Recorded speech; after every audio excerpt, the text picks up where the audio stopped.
올여름 더위 예사롭지 않습니다. 에어컨 없이 버티기도 또 마스크를 끼고 야외 활동을 하기도 참 힘든 상황이죠.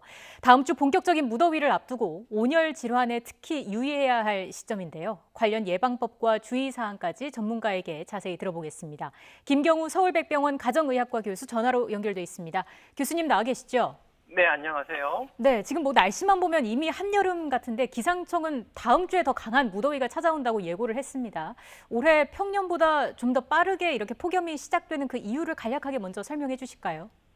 네, 기상청 보고에 따르면 예년보다 일찍 장마가 소강 상태를 보이고 또 북태평양에서 생성된 열대성 고기압 공기덩어리랑 그다음에 티베트에서 생성된 열대성 고기압 공기덩어리가 이중으로 상공에 머물면서 지면 방향으로 누르는 압력이 마치 뚜껑과 같은 역할을 하는 열돔 현상이 원인으로 알려져 있습니다.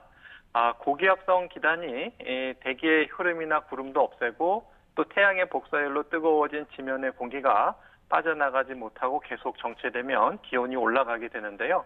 환경에 따라서는 예를 들면 도시의 아스팔트, 시멘트 건물, 또 비닐하우스나 뜨거운 기계 주변 등에서는 더 높은 온도에 노출될 수 있는 위험이 될 수 있겠습니다. 네, 역대 최악의 폭염을 기록했던 지난 2018년도 수준의 무더위가 올지도 걱정이고요. 이럴 때 가장 염려되는 게 바로 각종 온열 질환입니다. 올해 첫 폭염 사망자가 나왔다는 소식도 벌써 있고요. 온열 질환이라는 게 주로 어떤 분들에게서 발생하는 겁니까? 네, 누구에게나 발생할 수가 있겠고요. 일단은 폭염에 노출되면서 이제 체온이 상승하거나 여러 신체 변화가 생길 수가 있겠는데 네. 가장 위험한 것이 이제 열사병이 되겠고 열사병은 중심 체온이 40도 이상 올라가면서 의식 변화가 생기고 피부에 땀이 나지 않고 건조하고 뜨거운 증상이 생길 수가 있겠고 그 밖에도 심한 두통이나 메스꺼움, 저혈압 같은 것이 생길 수가 있겠고요. 그 다음에 이제 열사병 전 단계라고 볼 수 있는 열탈진은 체온이 40도 이하거나 정상 체온이면서 땀을 많이 흘리면서 탈수가 되고 매우 심한 피로감과 무력감, 또 오심이나 구토 이런 것들이 생길 수가 있겠고요. 또 그 밖에 다른 온열 질환으로는 예를 들면 어지러워서 쓰러질 것 같은 열실신이나 근육이 경련된다든지 또 팔다리 같은 곳이 붓는다든지 하는 열 부종 등이 있을 수 있겠습니다. 네, 지금 저희가 그래픽을 통해서 주요 온열 질환을 정리해서 보여드리고 있는데 고열이라든지 이런 부분들이 코로나19와 좀 증상이 겹치는 부분이 있는 것 같거든요. 어떤 차이가 있습니까? 그렇습니다. 이제 코로나와 온열 질환 역시 이제 체온이 올라간다는 점에서 공통점이 있을 수가 있겠고, 네. 또 워낙 코로나 증상 자체가 경증이라든가 또 다양해서 구별하기 어려운데요. 아무래도 이제 코로나 감염 증상은 기존에 알려진 것처럼 호흡기 증상, 기침이나 인후통, 또 호흡곤란 같은 것이 동반될 수가 있겠는데요.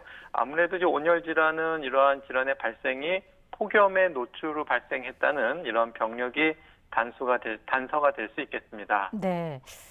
질병관리청도 온열질환 응급실 감시 체계를 운영해 왔고요. 질병청 자료를 보니까 지난해 신고된 온열 질환자가 모두 1,078명이라고 하더라고요. 지난해 통계에서 드러난 특이사항을 하나씩 좀 짚어보겠습니다. 먼저 일반적으로 온열 질환자는 7월에 많이 발생하는데 작년에는 조금 달랐다고요.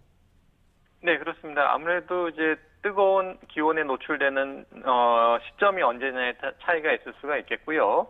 그리고 통계를 보게 되면은 최근 10년간 폭염 일수, 그러니까 일 최고 기온이 33도 이상인 날이 많을수록 또 일 최고 기온이 높을수록 당일날 온열 질환자가 많이 생기고 또 사망자도 많이 발생하는 것으로 알려져 있고요. 작년과 올해의 어떤 7월 13일 기준으로 누적 발생을 비교해 보게 되면 작년에는 302명, 그리고 올해는 287명으로 작년이 조금 더 일찍 시작된 측면이 있고 올해는 벌써 이제 사망자가 1명 나와서 우리가 온열이 폭염에 언제 노출되느냐에 따라서 또 어느 정도 많이 노출되느냐에 따라서 온열 질환자 사망자가 비례해서 발생한다고 볼 수 있겠습니다. 교수님, 특히나 많이 발생하는 연령대가 있을까요?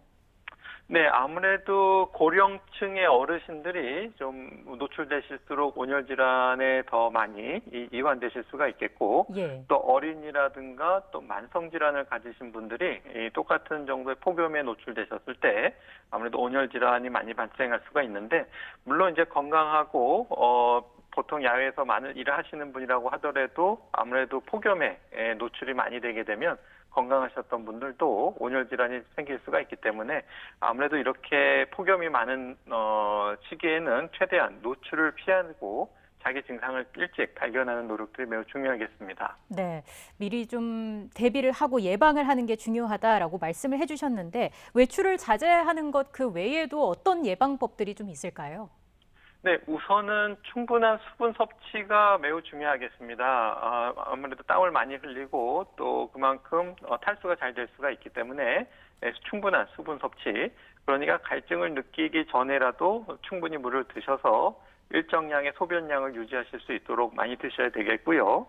또 아무래도 가장 더운 시간에는 최대한 야외 활동을 자제하시고 또 더우실 때는 잠깐 꾸준한 자주 휴식을 취해 주시면서 몸을 좀 차갑게 서늘한 곳에서 휴식을 취하거나 또 냉방기가 가동되는 실내에서 중간중간 휴식을 해주셔야 되겠고요. 네. 아무래도 이제 이런 온열 질환에 노출돼서 갑자기 열사병이 생겨서 의식이 떨어질 수가 있거나 갑자기 쓰러질 수가 있기 때문에 절대로 혼자서 작업하시지 마시고 최소한 2인 이상 작업하시면서 동료의 상태를 잘 살펴주시고 또 문제가 있을 때 바로 전화하실 수 있도록 전화기도 잘 챙기셔야 되겠고요. 일단은 응급질환이 발생했을 때 빨리 대처할 수 있는 예방 준비도 같이 해주시는 것이 필요하겠습니다. 네, 앞서 뭐 말씀해 주신 것처럼 외출 자체를 자제하는 게 가장 좋겠지만 아무래도 야외에서 근무하는 분들은 불가피한 부분이 있을 텐데 그냥도 더운데 올해는 또 코로나라는 특수 상황에서 마스크까지 착용을 해야 하지 않습니까? 그래서 더 열감을 호소하는 분들이 많습니다. 어떤 점을 주의하면 되겠습니까? 네, 일단 맞습니다. 지금 마스크 착용도 코로나19 때문에 좀 필요할 수가 있겠는데요. 아무래도 일단은 마스크 같은 경우에 좀 호흡이 편하고 가벼운 것, 그리고 작업하시다가 오염되시거나 또 젖으면 바로 마른 새 것으로 교체해서 착용하실 수 있도록 좀 여분을 준비하시는 것이 좋겠고요. 무엇보다도 좀 서로 2m 이상 거리 유지가 가능한 야외 작업 같은 경우에는 마스크 착용을 좀 예외로 적용해서 하시는 것이 좋을 것 같고, 네. 조금 더 적용한다면 만약에 그런 것이 어렵다면은 이제 백신 접종 완료자나 또 PCR 검사 음성자 같은 경우에는 마스크 착용 의무화 같은 것들을 이런 작업하시는 폭염 상황에서는 의무화 착용을 좀 완화하는 것이 좀 필요할 것 같고요. 다만 이제 마스크 착용이 이제 열사병을 일으키느냐는 아직은 인과성은 밝혀져 있지는 않지만 그래도 좀 더운 날에 이제 호흡까지 곤란하시게 되면은 이런 열사병의 증상이 더 악화될 수가 있기 때문에 이런 분들에게는 좀 마스크 착용을 좀 완화하는 것이 좀 필요할 것 같습니다. 예. 교수님, 그 온열 질환자 발생했을 때 응급 조치도 좀 자세히 알아두면 좋을 것 같은데 환자가 의식이 있느냐 없느냐에 따라서도 조치가 좀 달라질까요? 네, 그렇습니다. 일단 의식이 없거나 횡설수설하시거나 몸을 잘 못 가누신다 이러면은 빨리 119에 신고하셔서 병원으로 이송하셔야 될 것 같고요. 그다음에 이제 의식이 좀 있고 증상이 가벼운 경우에는 일단 좀 서늘한 곳으로 옮기고 찬물을 드시면서 휴식을 취하시고 또 필요한 경우에는 피부를 그 물로 적셔주면서 체온을 낮춰주시는 것이 필요하겠고요. 그래도 휴식을 취하고 수분을 섭취하셔도 좋아지지 않으면 119에 신고하셔서 다시 병원으로 옮기시는 것이 필요하겠고요. 무엇보다도 이제 의식이 없는 상태에서 이제 119를 기다리시는 동안 서늘한 곳으로 옮기고 또 체온을 좀 낮춰주시는 노력이 필요한데 이제 의식이 없는 분께 이제 억지로 어떤 물이나 음료수를 마시게 하면은 그것이 기도로 들어가는 질식 위험이 있기 때문에 네. 의식이 없으신 분께는 절대로 이런 음료수를 마시게 해서는 안 되겠습니다. 네, 잘 기억을 해둬야겠습니다. 자, 마지막으로 지금 많이 더워지면서 냉방기기 켜는 분들이 많으실 텐데 냉방병도 우려가 됩니다. 냉방기기를 가동할 때 어떤 점을 유의하면 좋을까요? 네, 우선은 너무 지나치게 낮은 온도가 되지 않도록 적정한 온도, 그러니까 한 26도 이상 정도를 유지하시는 것이 좋겠습니다. 그래서 26도는 몸이 막 뜨거운 상태에서는 조금 약간 높은 온도처럼 느껴지실 수 있는데 일단 장시간 머물 때는 너무 낮은 온도는 좀 피하시는 것이 좋겠고 또 에어컨을 가동하실 때 한 3분 정도는 아무래도 오염된 먼지 공기가 많이 나오기 때문에 처음 틀 때는 충분한 환기를 하면서 에어컨을 좀 가동해 주셔야 되겠고요. 무엇보다 지금 코로나19 상황에서는 이 냉방기를 가동하면서 밀폐된 환경이 잘 조성될 수가 있기 때문에 일단은 좀 어느 정도 백신 접종도